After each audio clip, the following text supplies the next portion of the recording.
It starts off as, "We are citizens. Oklahoma City family traumatized after ICE raids home, but they weren't the suspects." A woman says her family's fresh start in Oklahoma turned into a nightmare after federal immigrant agents raided their home, taking their phones, laptops, and life savings, even though they were not the suspects the agents were looking for.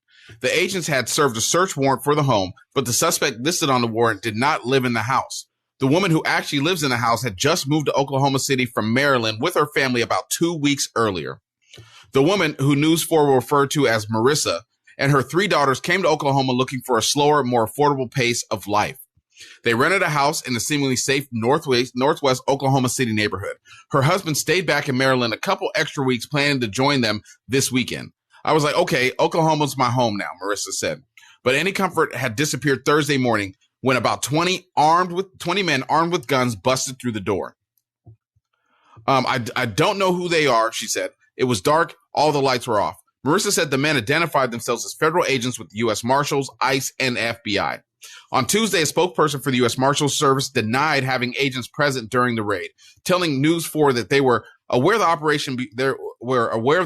Before it happened, but did not assist in any capacity. "I keep asking them, 'Who are you? What are you doing here? What's happening?' she said. And they said, 'We have a warrant for the house, a search warrant.' She said they ordered her and her daughter outside into the rain before they could put on clothes. They wanted me to change in front of all of them, in between all of them," she said. "My husband has not even seen my daughter in her undergarments, her own dad, because it's respectful. You have her out there, a minor, in her underwear." Marissa said the names on the search warrant were not hers or anyone in her family. She recognized them as names listed on mail still arriving at the house, likely from a former resident. Wow. So they basically kicked someone's door in, went to their home and said, "You know what? We don't care if you're these people or not. We don't care if you're U.S. citizens or not. We're not going to change your clothes right here in front of me. You let you and your daughters go outside butt naked and get dressed." You know who they used to do that to? Us. Yeah. You know what I mean? And this is crazy. This is not going to slow down, folks. These are American citizens. You know what I'm saying? Like, they could have cased the house. The police usually case the house before they go somewhere. Yeah. We had a person come on today basically and say, why don't you guys give the actual articles about these things? Because sometimes we'll play shorts, just be short versions of a longer form video that we have. And they'll kind of tell parts of the story. He's like, why don't you guys give names and things like that so that we can know and we can go look up and research? Well, we do. And this is a case right here exactly that what you're talking about. We just talked about the guy, Juan. I can't remember his last name. I think it might be Guzman or something like that from Florida. Yeah, Guzman. You know what I mean? This is happening to American citizens. These are American citizens this happened to. And the reason it's happening to them, I mean, maybe it was a warrant, right? But there was no person there that they were looking for. They were just tearing up the home. They didn't have to kick them out in the rain. They could have made them stay there. If you got 20 officers, you can have three officers watch the family right there on the couch while you're searching. How do you get a warrant for a place where people no longer live? You haven't done any due diligence at all. You haven't, like you said, you haven't even looked. You just said, I can go into your home because I can. Well, a person could live there years ago. They're passing things. They're trying to pass laws now where they can just storm into your house looking. If they feel that you're harboring, as they say, aliens or migrants or illegal people here, they can just storm your house. They don't need a warrant anymore. Yeah, this country has gone to, I mean, people like we get a lot of different people who speak on things. He was like, man, it's like you guys are living in the Middle Ages, man, in America. And I had to defend us. I was like, yeah, we're not quite, I won't say that, but it is going backwards. But I mean, this is getting there. When you can storm inside someone's home because you can say, oh, someone lived here before, I got a warrant. They should be able to sue the hell out of you. And they said this, and they said, period. She said the agents didn't care. She said they were dismissive, very rough, very careless. She said, I kept pleading. I kept telling them we weren't criminals. They were treating us like criminals. We were here by ourselves. We didn't do anything. Marissa said the agents tore apart every square inch of the house, and what few belongings they had, they seized their phones, laptops, and their life savings in cash as evidence. Okay, let me ask you a question really quickly. What was her full name? If you can give me their full name of the person, because they just said her name was Marissa. They didn't give her last name. No, in fear. No. What I'm trying to I'm wondering, are these people maybe they are they Latinos? I don't know. That's what I'm trying to figure out here, because is this why they just decided to keep on going with it? Because they were probably looking for someone of Latin descent. Who knows? More than likely, or a person who was black. Who knows? You know what I mean? Haitians, whatever. And so is that why they kept going? Because we consider you're probably one of them. Let's just keep going. Doesn't matter. You probably got fake ID, whatever else. You know what I mean? This is where we're headed right now. We're living in a Gestapo.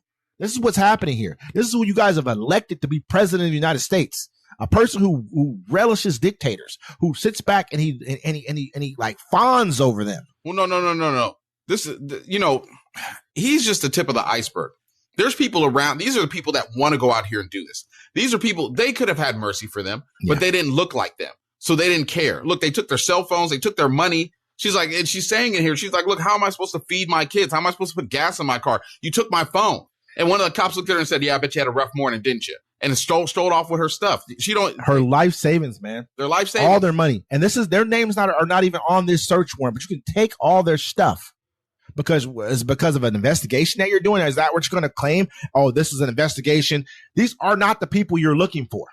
They don't even live there. Think about it. The person you came for wasn't there. So instead of you being like, oops, our bad, we apologize, you just double and triple down. You're like, we're going to treat you like criminals anyways, because they're probably brown folks.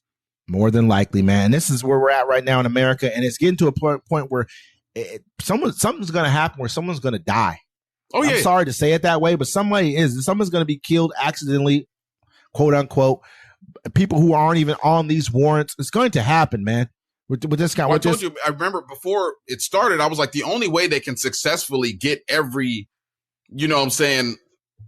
immigrant out of the country, they're going to have to storm houses and cut off blocks and put up roadblocks and just do it that way. Like they're doing right now, they're going after the people they can find. Yeah, they know you're showing up to court hearings. A lot of them still loose right now. You're going to work. You're showing up to court hearings. They might catch you at a club.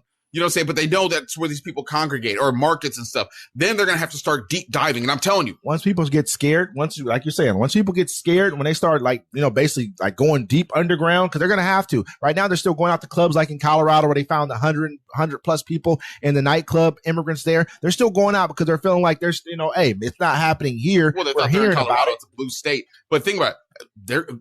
Look, folks, I'm telling you, by the time the summer hits, you're going to see the reality of what we're really into. And they're going to start cutting off blocks. They're going to cut off freeways, searching every car. They're going to search every home. They're going to storm every building after a while. Because it's the only way they can do it. Because right now, look, he's upset because they're not deporting enough people. He said 20 million. They haven't even deported 1 million yet. And I feel like this right now, what he's saying is correct. I feel like there's going to get worse and worse. Right now, they busted the windows out of the nightclub. They're busting people's car windows out. We're seeing it all the time. It's happening. They ran up in these people's homes. It took a guy in Florida. It's a bunch of cases we can name. It's not just one. Yeah. This guy said, this person here who I do a show with said to me, you got to crack a few eggs to make an omelet. I said, man, once you start giving up your rights that way, once you start being okay with them taking away your rights, what else will you give them? You know what I mean? What else are you willing to give up? Well, people will do that because they feel like, it's not going to affect them. But by the time it does, it's too late. It's too late for you.